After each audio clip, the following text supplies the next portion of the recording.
You sit down to work. And the first thing you do before opening a single document is turn something on. Because the silence feels less like peace and more like pressure. Most people who do this have been told they would focus better without it. But for a lot of people, that is not true. The need for background noise is rarely about distraction.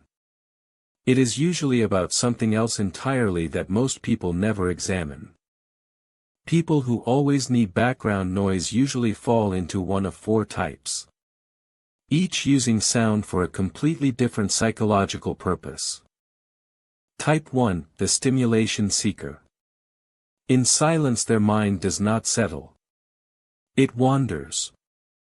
It generates its own noise far more disruptive than anything from a speaker.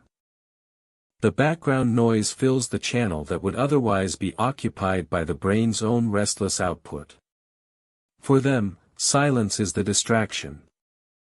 Type 2, the Silence Avoider. Without noise the mind turns inward. And inward is not always a comfortable direction. The background noise is a management strategy. A way of keeping the door to certain rooms slightly closed. This type is not afraid of productivity. They are afraid of what they will think about when there is nothing left to listen to. Type 3, the Anxiety Regulator. Silence is experienced as amplification. Small sounds become large. The nervous system becomes more alert, not less. Background noise creates an acoustic buffer. It tells the nervous system, nothing to monitor, nothing to prepare for. The environment is safe. The noise says the environment is occupied and safe. And that message allows the body to finally stop bracing. Type 4, the Presence Seeker.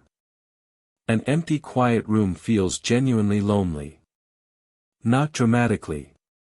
Just hollow in the way a space with no human texture does. The voices on a podcast, the ambient noise of a coffee shop, these create the feeling of not being entirely alone without requiring the energy of actual interaction. Psychologists call this parasocial companionship. The use of media to simulate the comfort of social presence. All four types share a nervous system that uses sound as a tool. Not thoughtlessly.